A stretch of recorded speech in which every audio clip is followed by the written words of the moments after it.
I think I'm gonna climb under the house. Um, we had a very good and bad visit, depending on how you look at it, from a uh, coworker's husband who's a contractor, and it was a good visit.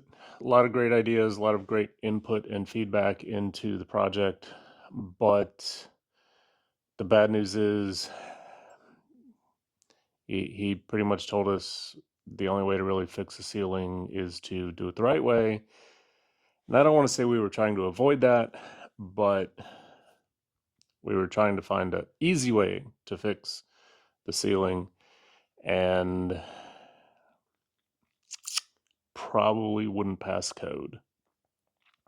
Not because of how we were going to fix it, but because the end product would give us a beam that would stick down too low in the ceiling, and it was just a simple question like, well, that's going to be below 7 foot. Um, is that going to pass code? And we're like, we didn't know that. Our pre-inspection inspector didn't seem to care, but we care. We want to do it right. We just don't want to overcomplicate things and try to find that balance between doing it wrong, cheap, doing it super right, super expensive, and find the middle ground. For this, it looks like really the best way to do it is to do it the right way and just do it right.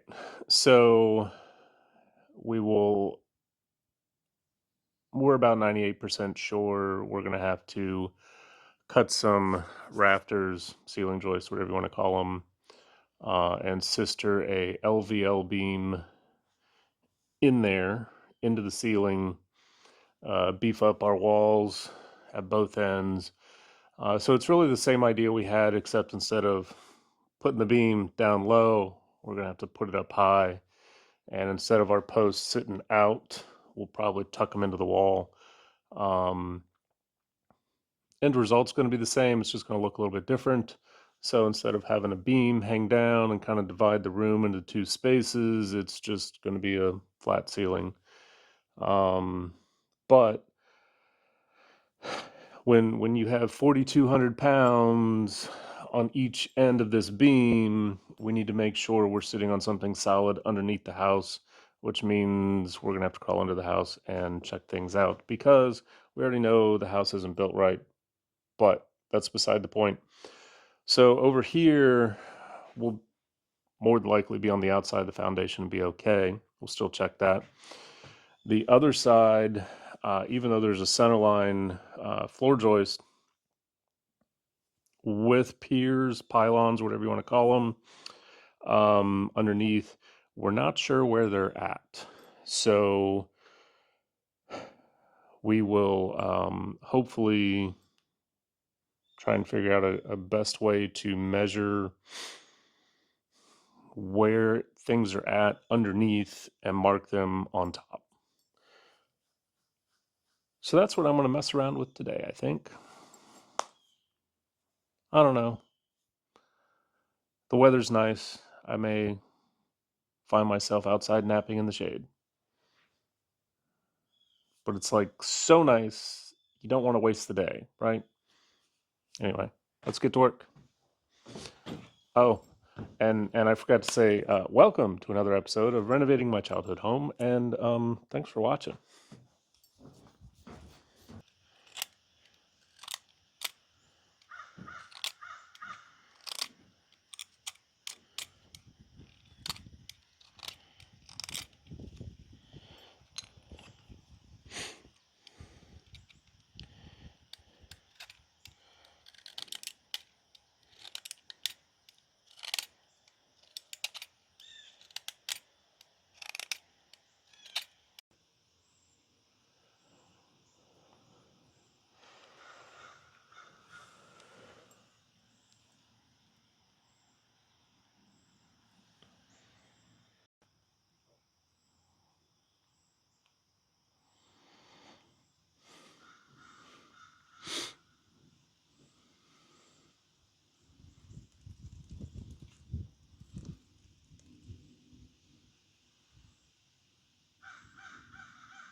You know,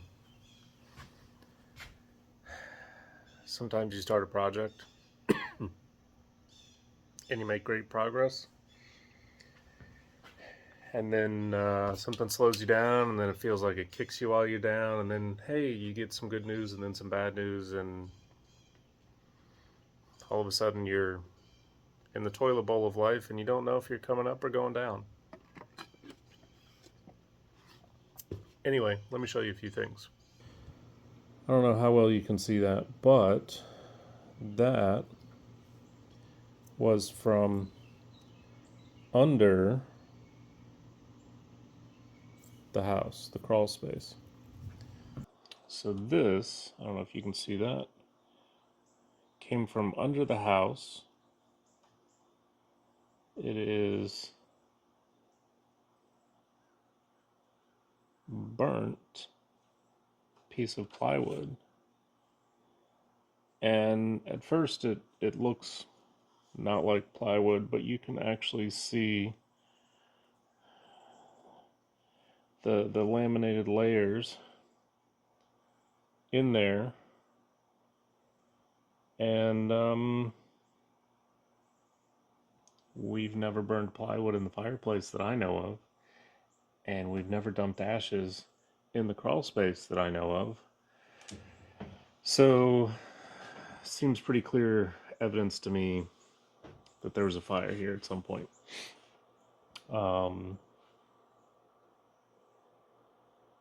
Yeah, just when you think you got it taken care of, there's always something else. Welcome to owning a home. Let me show you a few things. We've been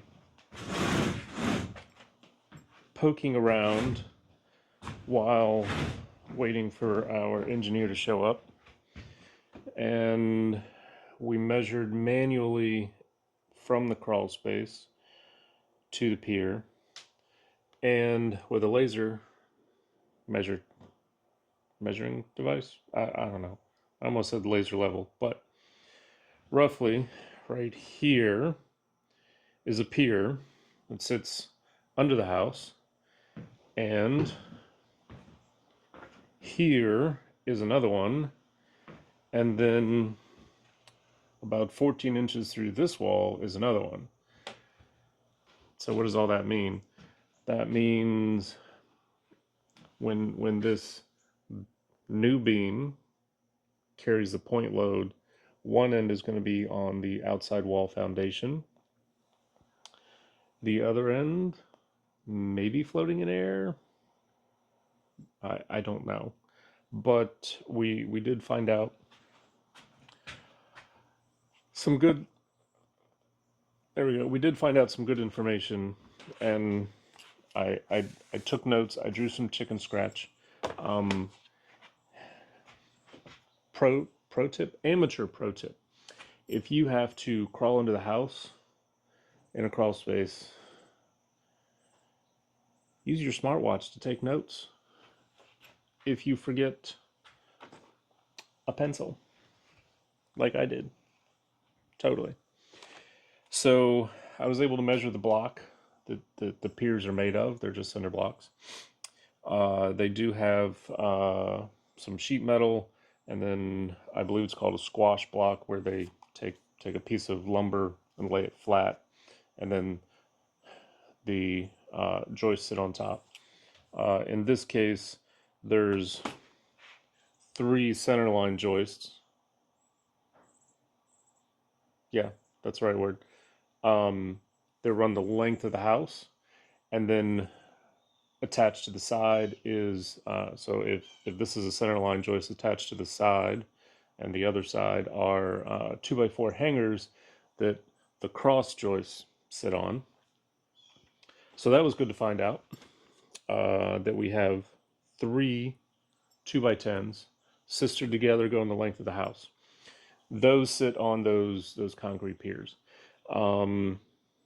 We found out our cool fireplace that the ceiling joist, the centerline ceiling joist, sits halfway on. That's just a brick veneer. They threw lipstick on the pig, and has no real structural integrity per se.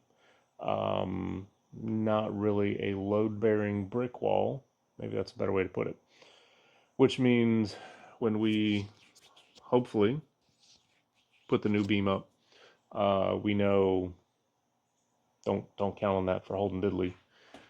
I don't really know what the engineer is going to say, so we may not do a beam. I don't know. That's our current operating theory, is we're going to need a beam. So that's what we're planning on, and it's a huge mental hurdle to get over. That Anyway, that's about all I can think of right now. Just waiting on the engineer. Um, it's like you're going to the doctor and you get your first opinion, your second opinion, your third opinion. You look stuff up on WebMD. In the case of building construction, you look on YouTube and Reddit and everywhere else you can think of. Um, but we're still moving along. This is totally not level. That's what happens when you're and you use some fiberglass for your tripod.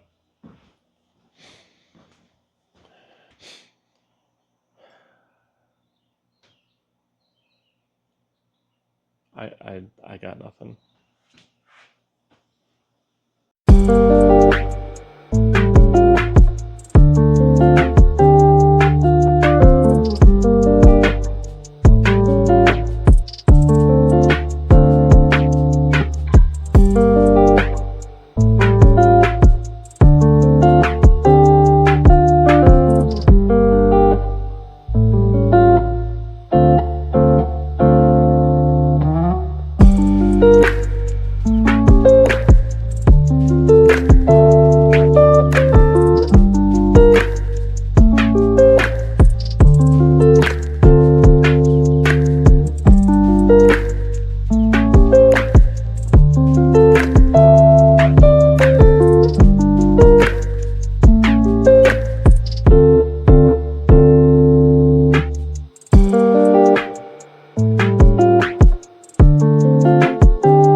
An update after the engineer.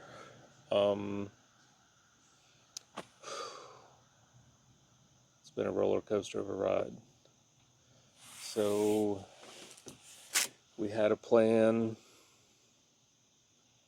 had a visit from a contractor, changed the plan so that we would pass inspection. Had a visit from the engineer. Now we're back to essentially the original plan, but we should meet the code. So hopefully it's less work, just in general, and we'll still be able to meet code and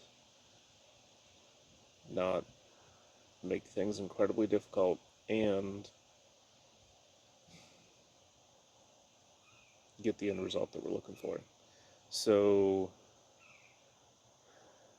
in layman's terms, in professional terms, whatever you want to call it, we're going to put in a steel beam, drop beam, under the existing and get it all nice and level. Put 2 columns on either end that will then be supported by some new foundation work, concrete columns underneath, so that we take the load of the house and transfer it down to the ground where it's supposed to be. With the concrete work, that means more stuff on our permit that we'll need to do. It means more inspections, but at the end of the day, as the engineer said, it'll be done right. Um, so there may or may not be a pause in renovating my childhood home. If there is, we're still getting work done, just different kind of work. And hopefully that still means videos. So, thanks for watching. Stay tuned for more, because we're not even close to being done yet. But I feel like we made solid progress today. I feel good for once. Well, not for once, but it's been so stressful. It's not even my house. It will be my house, but it's not my house now. But it's been stressful. So, one less thing to worry about. Now I just need money.